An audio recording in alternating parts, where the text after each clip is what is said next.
On the dusty planet of Tavari 3, people lived in two very different worlds.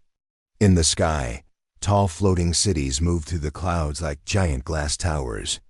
There, the rich lived with clean air, endless food, and shiny machines that did all the work. But on the ground, life was the opposite. Dirt roads, broken tech, and dry winds were all that most people knew. Down on the surface, in a small broken town near the edge of the Junklands, lived a boy named Aaron. He was only 17. Thin and tall, with rough hands from fixing machines since he was a child. His clothes were old and patched. His shoes had holes. But his eyes were sharp, always watching, always learning. Aaron had no family. His parents had died years ago in a shuttle accident, and since then, he had taken care of himself. He lived inside a small metal hut made from old ship parts. Every morning, he would wake up early, tie his boots, and go out into the scrapyard. There, he searched for broken machines, damaged robots, and leftover tools from crashed ships.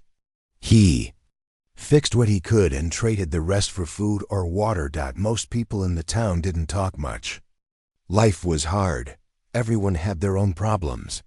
But Aaron was different. Even when he was tired or hungry, he still smiled. He still helped others when he could. People respected him for that, even if they didn't always say it. One day, the sun was high and the wind was dry. Aaron had spent the whole morning searching for something useful, but luck was not on his side. His small bag was almost empty. He walked along the main road, kicking rocks as he went. Then, far ahead, he saw something strange. A small shuttle was parked crooked on the side of the road. One of its wings was bent. Its lights were off. And lying near it, half in the dust, was an old man. He wasn't moving. Aaron ran forward. As he got closer, he saw the man's face was pale. His clothes were dusty, but they were made of expensive fabric, something no one wore in the lower towns. The man's chest rose and fell slowly. He was alive but weak. "Sir, are you okay?" Aaron asked, kneeling beside him. The man opened his eyes slowly and looked at Aaron.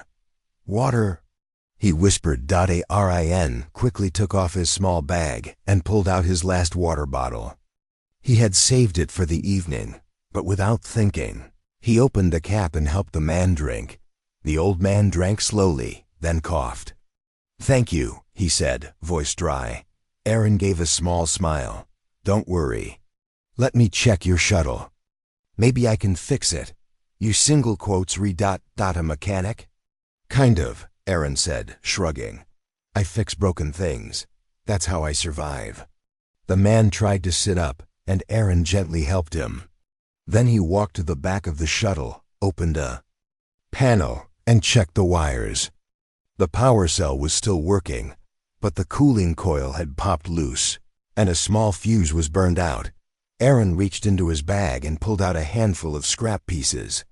He began working with focus. After 20 minutes, he stepped back and nodded. "Try it now," he called out.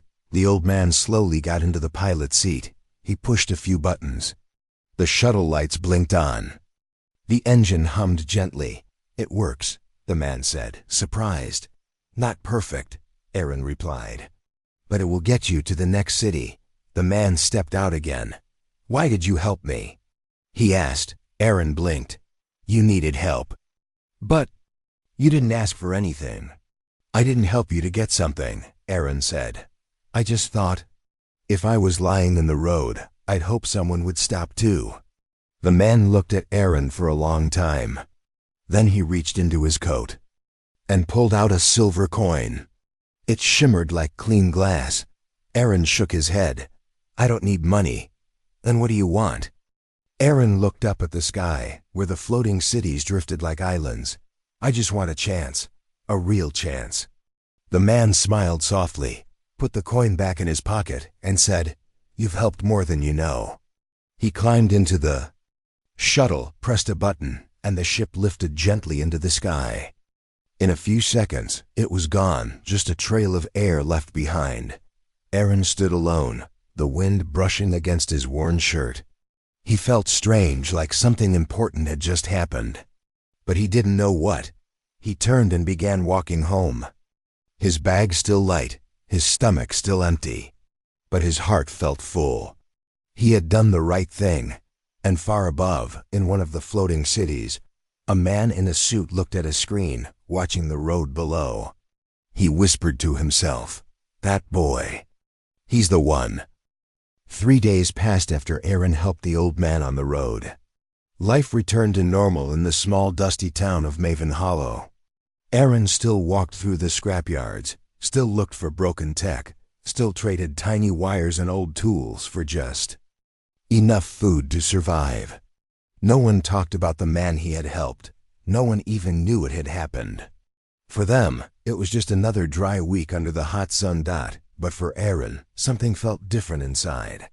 He kept remembering the man's eyes, the way they looked surprised, almost confused, when Aaron gave him water and fixed the shuttle without asking for anything in return. Aaron didn't do it to be special. He did it because it felt right. On the 4th day, everything changed. Aaron was sitting outside his small hut, cleaning an old data panel with a cracked screen. He planned to sell it in the market, even if it barely worked. The sun was high, the sky clear. A slow wind moved the dust. Suddenly, a shadow passed overhead. Aaron looked up. It wasn't a bird. It was an aircar, sleek, shiny, and silent. No one in his town ever saw aircars up close.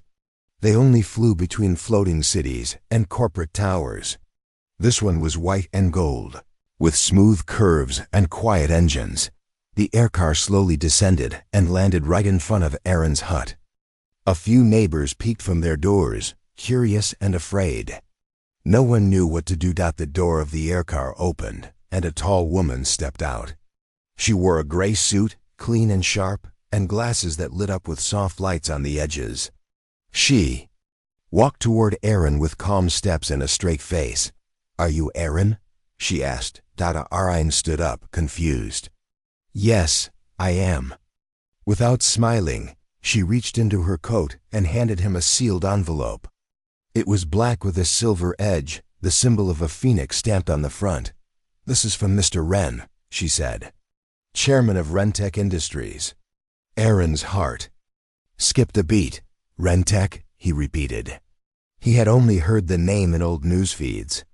Rentech was the biggest company on Tavari 3. They built machines, shuttles, energy towers, and floating cities. They were rich. They were powerful. "Yes," the woman said. "He requests your presence in Sky Tower tomorrow at noon. The aircar will return for you then." Before Aaron could ask anything else, the woman turned, stepped into the aircar, and flew away, leaving a cloud of dust behind. Aaron stood there, still holding the envelope. He opened it slowly. Inside was a silver card with smooth writing. "Dear Aaron, I remember your kindness. Now I offer you a new path. Come to Sky Tower. Let's talk about your future." Mr. Renneran didn't sleep much that night. He kept thinking, why him? What? Future? What did the old man want? But the more he thought, the more curious he became. He wasn't scared, just unsure. The next day, right at noon, the same aircar returned. Aaron wore his cleanest clothes, still rough, still patched, but neat. As he stepped into the car, people from the town watched from behind doors. No one said a word. Some stared in silence. Others looked surprised. But Aaron only looked forward. The inside of the aircar was soft and quiet. The windows showed floating clouds and far-off towers. In less than an hour, they reached Sky Tower, the tallest structure in the floating city of Arion Prime. The tower touched the clouds, shining like silver glass. Aaron had never seen anything like it. He stepped out, guided by the same woman. They entered the building through wide glass doors. Inside, the walls glowed softly. Robots moved silently, cleaning floors and offering drinks. People walked in clean uniforms, talking to floating screens and voice assistants. Aaron was led into a tall elevator. It moved so fast he didn't even feel it. Then, the doors opened to a quiet room with wide windows, showing the planet below. There. Standing near the window was the same old man, now dressed in a black suit, his back straight, his hands behind him. "Welcome, Aaron," he said, turning around. Aaron stared. You're Mr. Wren?" The old man smiled. "Yes, and you are the boy who helped me without asking for anything." Aaron felt nervous. "I didn't know who you were. I just saw someone who needed help." "That's exactly why you're here," Mr. Wren said, walking closer. "You helped a stranger when you had nothing. You gave your last water bottle. Your time and your skills. That kind of heart is rare." Aaron stayed quiet, unsure of what to say. Mr. Wren gestured toward a chair. "Please sit. I want to show you something." They sat together at a long glass table. A screen rose from the surface and showed maps of cities, charts of energy use, and photos of broken towns like Aaron's. "This world is divided, Mr. Wren said, rich above, poor below. Technology serves the few, not the many. But I want to change that." He tapped the screen. A new image appeared, a glowing sphere called Project Spark. "This project will bring free power and clean machines to the lowest towns on every planet. But I don't want business people leading it. I want someone who knows what it's like to live with nothing." Aaron leaned forward. "You want me?" "Yes, you've lived through struggle. You have skills. But more than that, you have kindness. And that's what the future needs." Aaron's eyes widened. He never thought his small act of kindness would bring him to a place like this. "Will you join me?" Mr. Wren asked. Aaron took a deep breath. "I will." Aaron could still hardly believe where he was. Just a week ago, he was digging through scraps in the junklands. Now he stood inside the tallest building of the floating city, Sky Tower, speaking with the chairman of the biggest company on Tavari 3. Mr. Wren. After their conversation, Mr. Wren personally showed Aaron around a private level of the tower. It wasn't full of gold or expensive furniture. Instead, it was a clean and peaceful space with bright walls, plant-filled corners, and soft light coming through giant windows. The rooms were quiet. Aaron could hear his own footsteps. "I want you to stay here for a few days," Mr. Wren said. "Meet my team, learn about the world from a new angle. And then you decide if you want to help me." Aaron blinked. "I don't know anything about companies or big projects." Mr. Wren gave a gentle smile. "That's why you're the right person.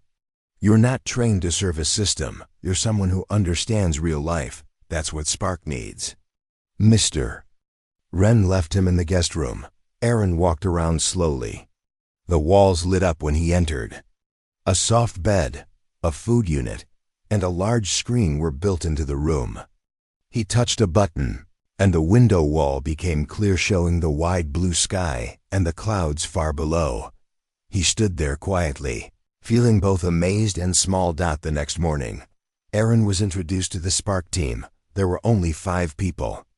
Mila, the tech engineer; John, a calm scientist; Ravi, the energy systems designer; Tommy, a robotics expert; and Lena, the coordinator.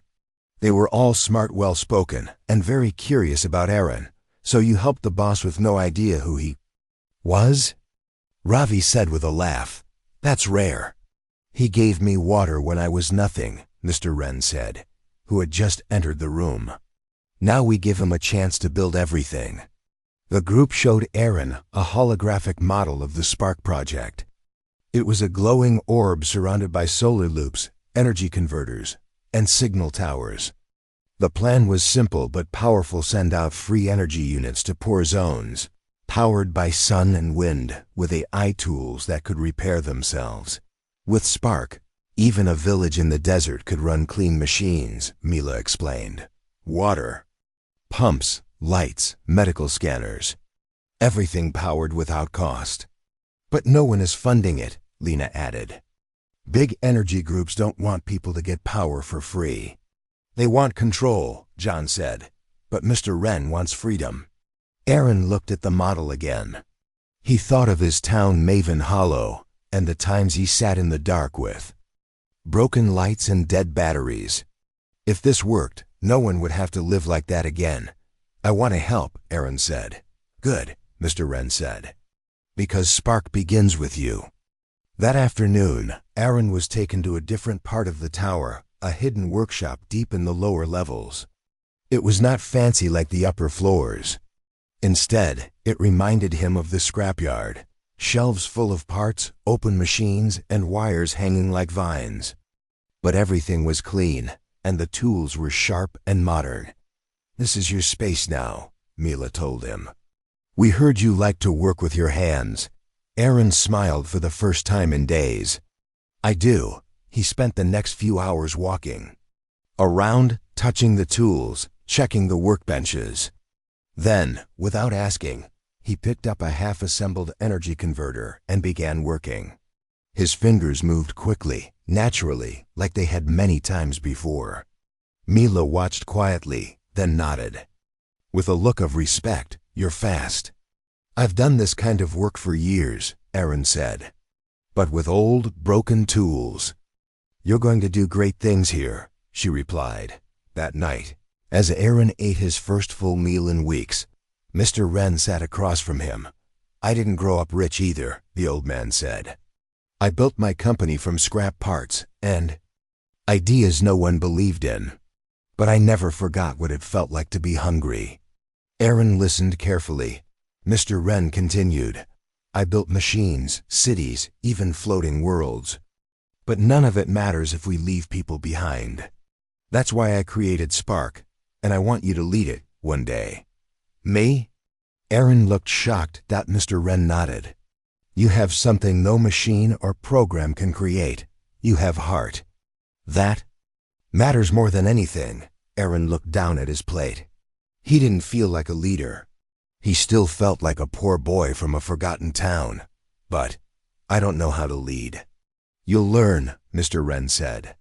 "And we'll guide you. But your instincts, those can't be taught. That's why you're here." Over the next few days, Aaron trained with the Spark team.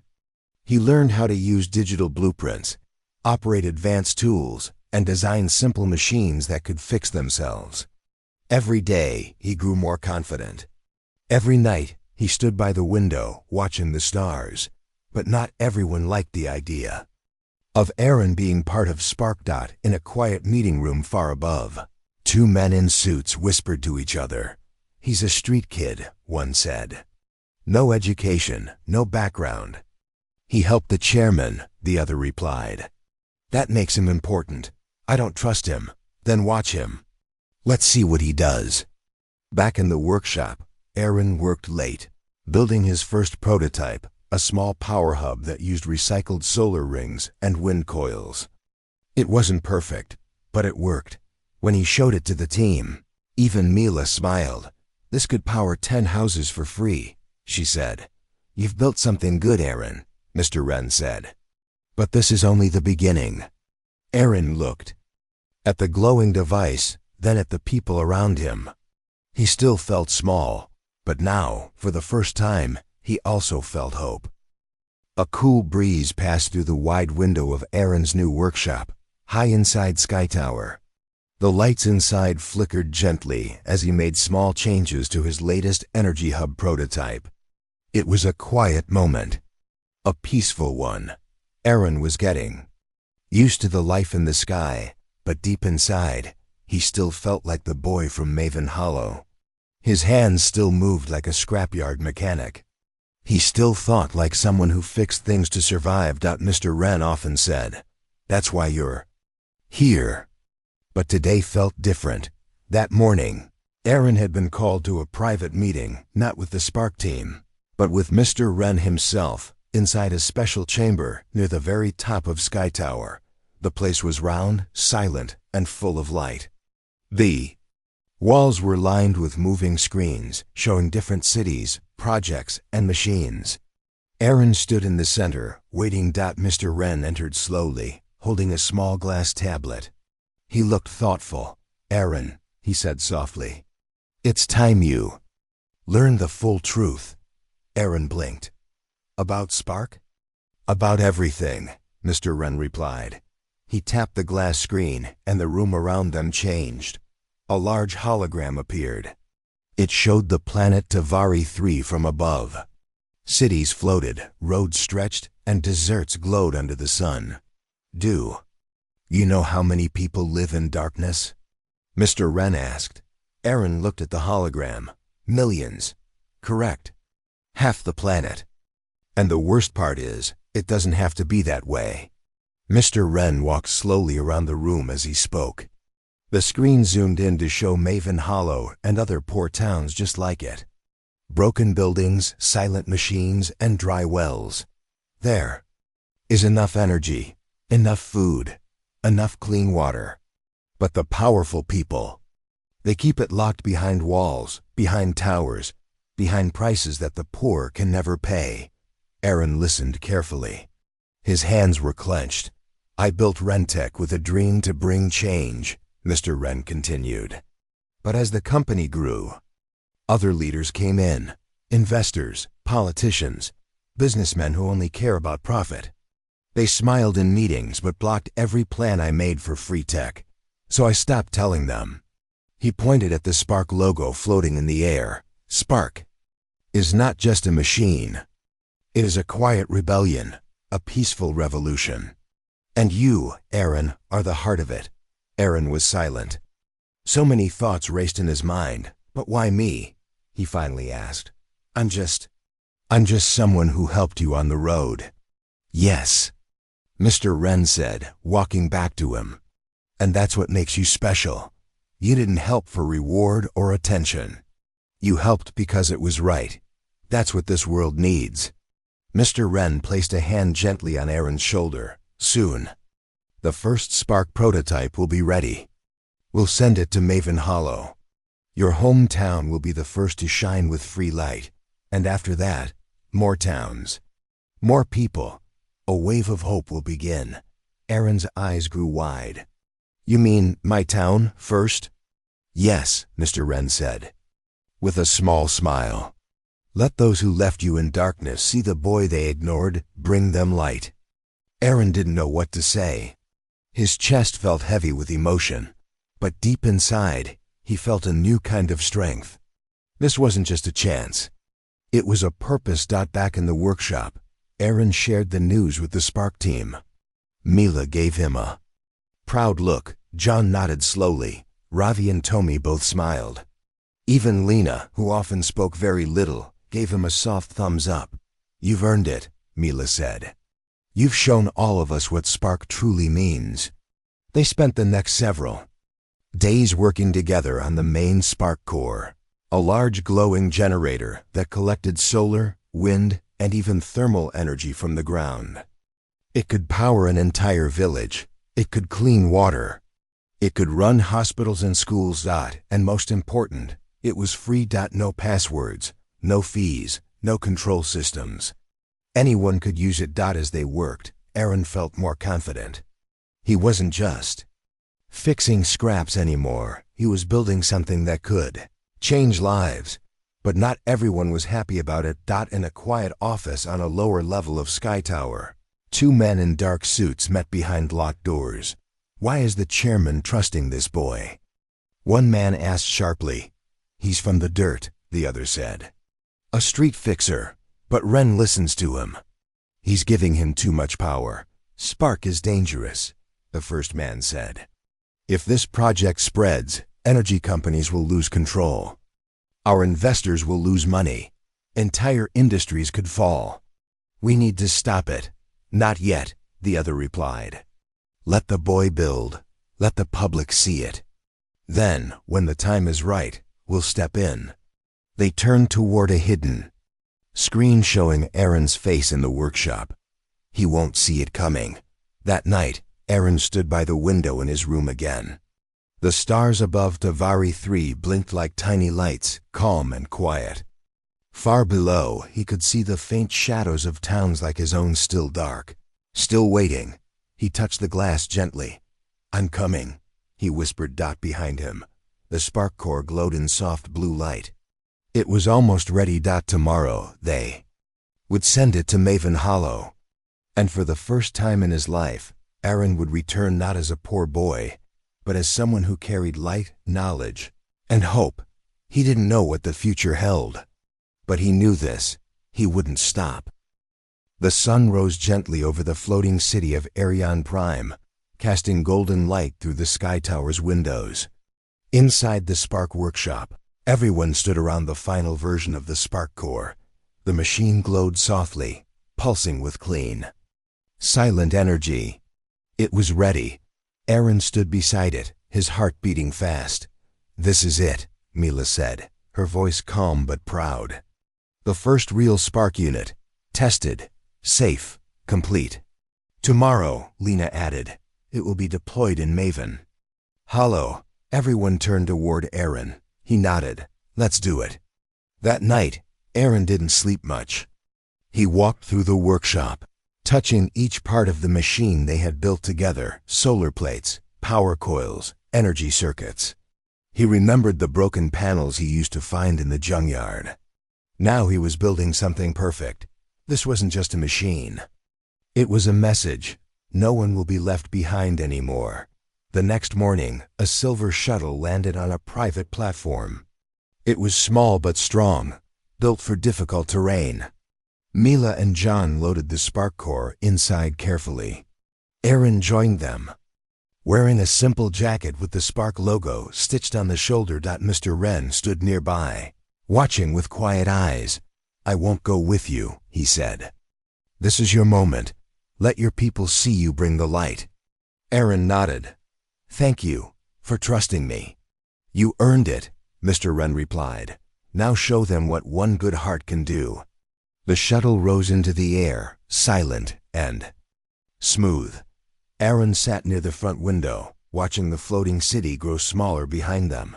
Clouds passed. Hills rolled by. And finally, after 2 hours, the land below became familiar. Maven Hollow, his town, dusty roads, bent rooftops, faded banners, children walking barefoot, old solar panels leaning on buildings long dead. The same place he had left. Now waiting for something new. The shuttle landed just outside the town square. People came out slowly, confused. No one had seen such a ship land in their town before. When Aaron stepped out, people stared. Some didn't recognize him right away, but then an old man pointed and said, "That's Aaron." "From the scrapyard," voices rose. "He's back." He came in a sky shuttle. "What's that glowing thing?"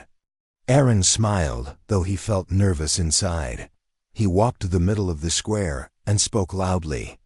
"This is the Spark core. It will give our town clean energy.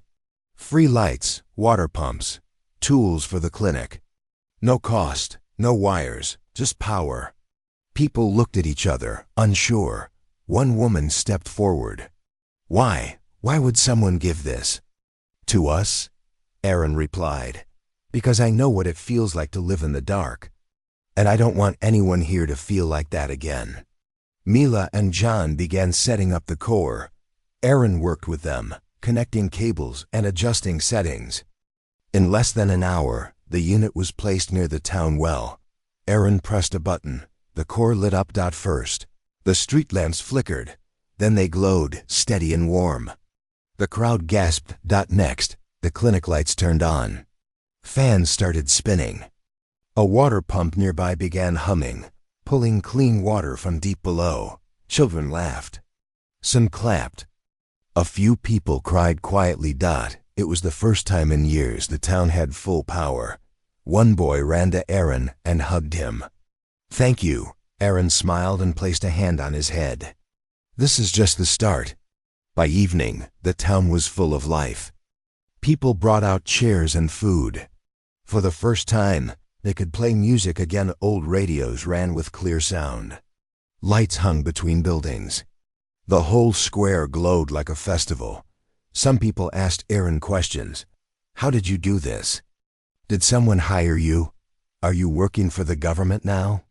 Aaron explained everything simply. I helped a man once, an old man who needed water. He turned out to be the chairman of Rentec. He gave me a chance. I took it. And now, I'm here to give you the same through light, power, and hope. Later that night, as people danced and sang, Aaron sat on a quiet bench near the core. He looked up at the stars. You did it, Mila said, sitting beside him. Aaron nodded. But it's just one town. One step leads to another, Mila replied. Tomorrow we pick the next location. But Aaron noticed something. Two strangers in dark coats stood at the edge of the square. They weren't smiling. They weren't celebrating. They were watching. Do you see them? He asked Mila.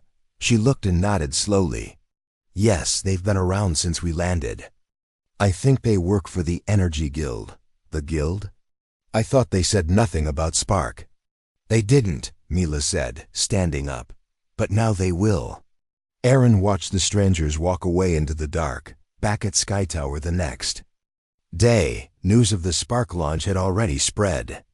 Social networks buzzed with images of the lit-up town square. People all over Tavari 3 were asking questions. What is Spark? Who is this boy Aaron? Can we get Spark in our town too? But inside a different tower, behind a heavy door, the same two men in suits met again. It's working, one said, eyes cold. Yes, the other replied. And that's the problem. What should we do? The first man tapped his fingers on the desk. Let them launch a few more. Let people celebrate. And then we will take control. That evening, Aaron stood once again at the edge of Sky Tower's high platform. He looked out over the clouds, remembering the faces of his people, the lights in their homes, and the smile on the child who hugged him. He didn't know what challenges would come next, but now he wasn't alone. He had a team. He had purpose. And most of all, he had hope. Back at Sky Tower, the Spark team stood around a glowing screen. The news of the successful launch in Maven Hollow had spread across Tavari 3. People from poor towns, mining villages, and farming settlements had sent thousands of messages. Can we get Spark too? Our town needs clean power. We saw the lights in the sky from Maven Hollow. The whole team was excited. Everyone except Aaron. He stood quietly at the side of the room, arms crossed, thoughts heavy. You should be proud, Mila said, walking over to him. I am, Aaron replied softly. But I saw something strange. Those two men? She asked. The ones in dark coats? Aaron nodded. They weren't there to celebrate. They were watching, like they were planning something. They work for the Energy Guild, Mila said. I did some digging. The guild has been running paid power systems for years. If Spark spreads, they lose control. That's why they're worried. Aaron looked down. What if they try to stop us? Then we stay ready, she said. We won't let them destroy what we're building. Over the next week, the Spark team worked on upgrading the design. They made smaller versions of the core, light enough to be carried by drone, but powerful enough to light homes, purify water, and charge tools. They called it Sparklight. The team prepared to send these smaller units to 5 new locations. But not everyone was happy about Aaron's growing role. One morning, during a design meeting, a man named Kel joined them. He wore a sharp suit and a stiff smile. He was a new executive from the Rentec board. I'm here to observe, Kel sighed. Mr. Wren asked for my support on the business side.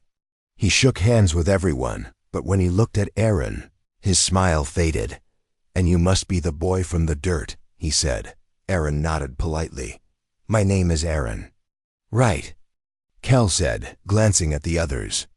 You've been getting a lot of attention. Some say too much. I'm just doing my part, Aaron replied. Well, Kel said, turning toward the screen. Let's make sure you don't forget who's really in charge. The air in the room changed. Mila and John exchanged glances. Lena looked annoyed. Aaron said nothing, but inside he felt a fire building. He didn't want fame. He wanted to help people.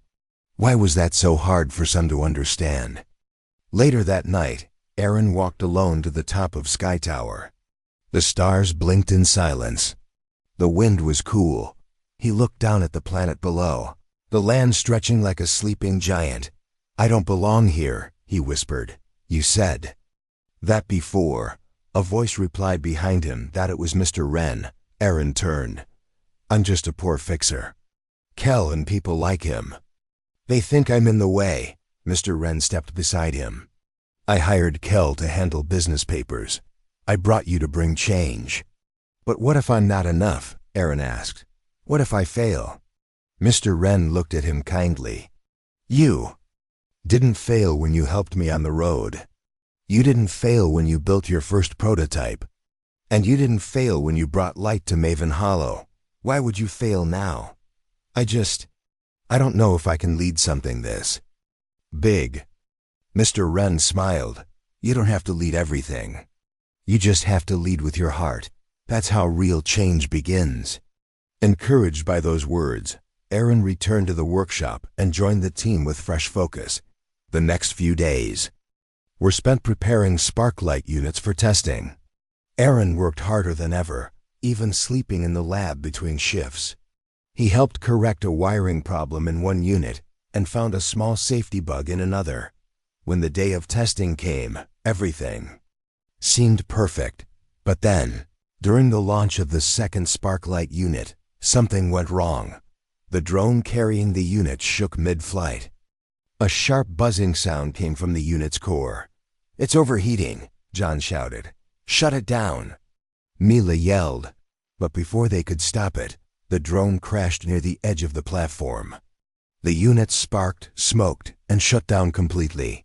Silence. Everyone froze. Aaron rushed forward and checked the unit.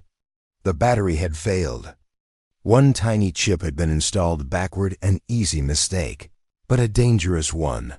"We need to fix this before any more launches," Mila said firmly. Keo walked in right at that moment. "Well," he said loudly, "it seems your young hero has made his first big mistake." Aaron stood up. "It was a team error. Not mine alone." "But you're the one with the spotlight," Kel replied. "Mistakes shine brighter on people like you." He walked away, shaking his head.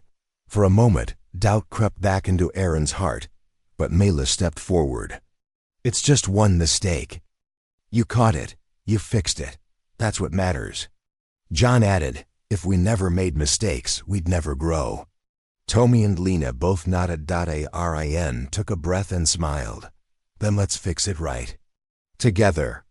2 days later, Sparklight units were relaunched, this time with perfect results. 5 new towns lit up across Tavari 3. People danced in streets. Videos went viral. The Spark project became a symbol of hope, unity, and change. And Aaron? He was no longer just the poor boy from Maven Hollow. He was now a builder of a better future. But deep in a dark office, Kel made a quiet call. "It's growing faster than we thought," he said. "Time to move to the next step." A cold voice replied, "We'll deal with the boy soon." The sun rose quietly over Sky Tower, lighting the glass walls of the Spark Lab in golden light. The world of Tavari 3 had changed quickly in just a few weeks.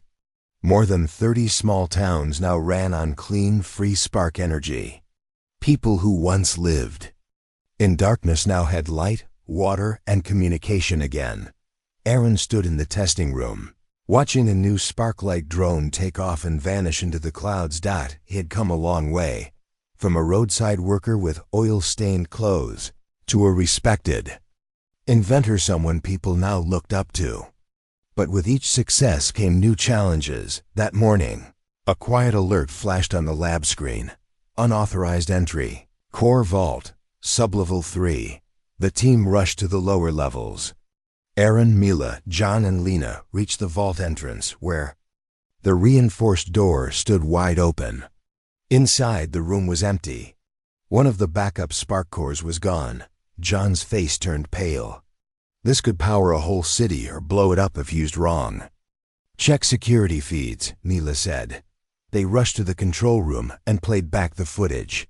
A man in a black coat and dark gloves had entered using a stolen access card. "It's Kel," Aaron whispered. Everyone stared at the screen. Kel, the business manager who never liked Aaron. He had used the card late at night, carefully hidden by system glitches. Then he left the building through the back-loading dock. Why would he do this? Lena asked. "He works for someone else," Aaron replied. "I think the Energy Guild is trying to stop Spark from growing." "But stealing the core? That's dangerous," John said. "If someone forces it to overload, it could destroy more than just the tech." "We have to stop them," Mila said. The team informed Mr. Wren, who immediately called security forces.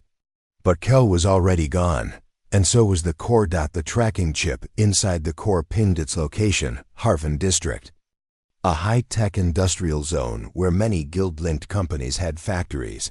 Aaron turned to Mr. Wren. "Let me go." "It's risky," Wren said. "They might expect you." Aaron nodded.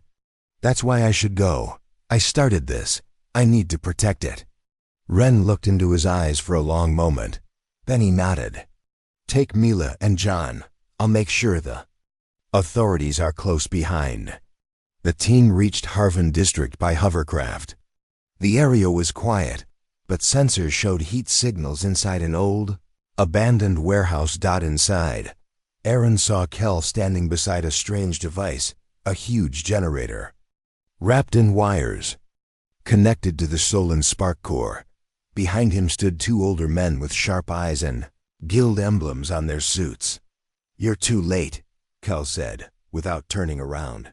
"That core is unstable," Aaron warned.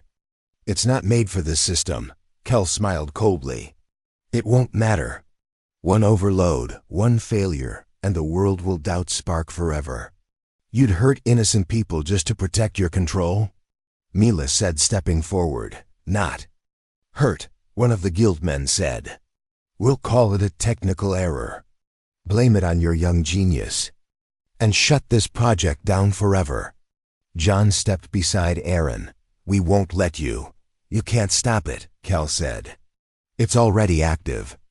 Suddenly, the core inside the machine started to glow too fast, too bright. Aaron saw it. The energy was rising beyond safe levels. He stepped forward, slowly. "I can fix this," he said. "But you have to let me." One of the guild men laughed. "You'd risk your life for a machine?" "No," Aaron said. "For the people." There was a pause. Then Kel stepped aside, confused. "Go ahead. Let's see your miracle." Aaron rushed to the panel. His hands moved quickly, adjusting the flow regulator, venting heat, and syncing the rhythm of the power pulse. Sweat rolled down his face. Core flashed once, then dimmed. Stable. He pulled the main plug. The machine powered down. Silence filled the warehouse. "You fixed it," Kel said, eyes wide. Before anyone could move, the doors burst open. Security officers stormed in, followed by Mr. Wren. "You're under arrest for theft, sabotage, and endangerment," the lead officer said, placing cuffs on Kel and the guild men. Aaron stepped back, his hands shaking slightly. "You did it," Mila said quietly. "You saved Spark." Back at Sky Tower, celebrations broke out. The news spread quickly. People from all over Tavari 3 praised Aaron and the team for protecting the dream of free energy. Later that evening, Mr. Wren called Aaron to the top floor. The room was quiet. The glass walls reflected the stars. Mr. Wren sat behind his desk, a soft smile on his face. "I have something for you," he said. He opened a small case. Inside was a silver pin in the shape of a rising spark. "This is the founder's pin," Wren said. "I was the last person to receive it. Now I give it to you." Aaron held the pin in his hand, surprised.